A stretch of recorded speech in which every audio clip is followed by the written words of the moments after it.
Mike, look, here we are. This is a very good team.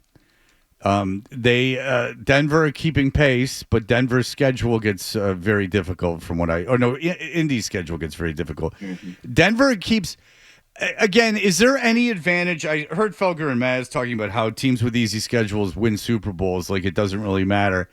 But do you think there's any advantage? And look, everyone gets so pissy. I can't stand the Patriots. Everyone gets so pissy. Yes, they beat Tampa in Buffalo. I'm just trying to make conversation with Mike. So, Yeah. not you, Mike. You are a reasonable human being. I'm talking into the audience. Their schedule has not been very difficult. They've beat the teams they've had to beat. And they've beat them handily. Average of 10.5 points. It's all great. It's all gravy. But do you think there's any disadvantage going into the playoffs not being challenged as much as some other teams? Because you see some of these teams, like just for instance, the Lions in Philadelphia, like their schedules are brutal, especially the Lions. Is there any advantage to that or So disadvantage? I'm gonna decisively say zero. I don't think that I believe when we get to the end of this season, after you play Buffalo at first of all, you got to take care of business the next 2 weeks, assuming they do that at Cincinnati, home against the Giants. Then you have your bye, and if you end up beating Buffalo at home December 14th, if I have the date right off the top of my head, and then Baltimore on the road the next week, you've been tested. So we can just in my view, we can just put that whole talk off to the side. Excellent. Milton Williams is on IR. Alex Barth, I heard him, I believe yesterday, and he said no big whoop. He said if you were going to lose anyone at any positional group, that would be the positional group to lose someone. He's going to go. You're misquoting me, but because that's how he talks. But I don't think I am necessarily. What is Milton Williams a huge loss here because he will miss those Bills and Ravens games if it's a minimum of 4 games. Well, Alex is awesome. We know that. So I don't want to like put myself in conflict with him, but I would say I think Williams has been their best defensive player. So I think it's a significant loss. My guess is what Alex meant is they're actually pretty deep there. Like if you can now Christian Barmore becomes more critical because he probably goes to the Milton Williams role. Then you have Kyrus Tonga, who's played very well for him, steps in alongside him as a starter. And then you have 3 other players that have contributed and done pretty well. Corey Durden, Joshua Farmer, and now Eric Gregory to just bump up one spot. And honestly, Fred, I would say like every team goes through it. Denver just beat Kansas City without their best cornerback, Patrick Surtain. So the Patriots will see how they handle it, but I don't think it is a crusher in the sense of it's going to defeat them, but they got to show that they can overcome a significant loss. You just mentioned something happening with another team in the league. What was that? Denver what? Denver without Surtain. Did what? Won yesterday. Oh, yeah. So you probably wouldn't want to play him in the playoffs, right, Mike? Oh, Jesus. Denver, I think Denver, I'd play him. I don't know if I'd like to play him in Denver, though. That's why I think if we get close to the end of the year and they're talking about seedings, home field obviously would be great. So we talked about the absence of Milton Williams. What is the injury? What are you hearing about Booty coming back right now? Good. I think Booty, Stevenson, both of them very close. Mike Rabel this morning, I think, mentioned they're going to get out on the practice field today. And I believe, and I don't want to misquote him, I think he expected them to at least get out there to just sort of see where they're at. But what I have heard outside of that, Fred, is that Austin Hooper coming back from the concussion, that it was trending in the right direction, that potentially, not definitely, but potentially all 3 of those would be available this week. When you're with ESPN, I don't know how much you're around other people, but you're at all the games and there's reporters from around the country. Is Drake May a lot of people's clear MVP here? Is it Stafford? What are you hearing? Oh, good question. So I'm not. When we're in the press box at games, I would say that doesn't come up as much. So I'm influenced probably more by when I turn on the TV, Fred, and listen to the conversation. it feels like, well, Drake is, first of all, he's the favorite right now based on the ESPN odds. Stafford's right there. So I think it's between those two right now. I think Jonathan Taylor gets a lot of love as well, the Colts running back. It's just that generally it goes to a quarterback, so he sort of maybe is a little bit behind those two. And so that's where we are right now with quite a few more games to play. So I think this thing can keep shifting, but Drake is getting a lot of love. Now, Drake May has been great. Do you think the defense, though, is getting enough credit? I do. And I think part of it, and I'm glad you mentioned it, Fred, because I think defensively, like the way they're starting games, I think maybe is part of the whole, not why they're not getting the credit, but maybe why it's a little less like amplified what they're doing. You know, they've given up 6 opening drive touchdowns this season, which is tied for the most in the NFL. And they do a great job settling down after that.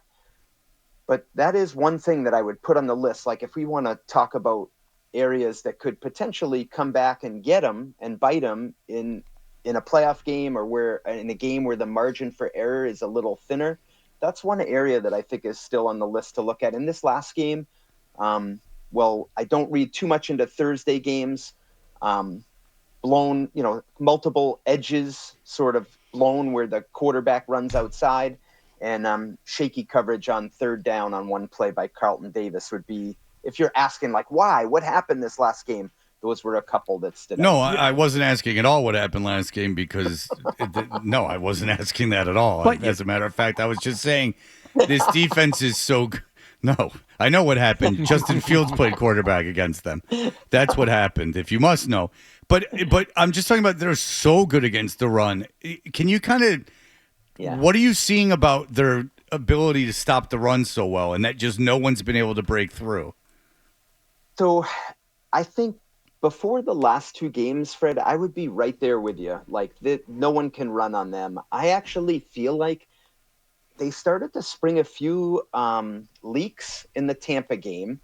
It wasn't catastrophic, obviously. And then this last game, I didn't think they were that great against the run. And now with Milton Williams not there, it is something that I want to watch for going forward. I don't know if these next 2 teams, the Bengals and Giants, can hurt them on the ground. But I would say I'm a little bit putting that on my list of things to say, can they get back to what I thought they were earlier in the season than the last 2 games? You don't have any like crazy conspiracies as to why teams are scoring on their opening drives, as we saw again last week, as we've seen so many times this season.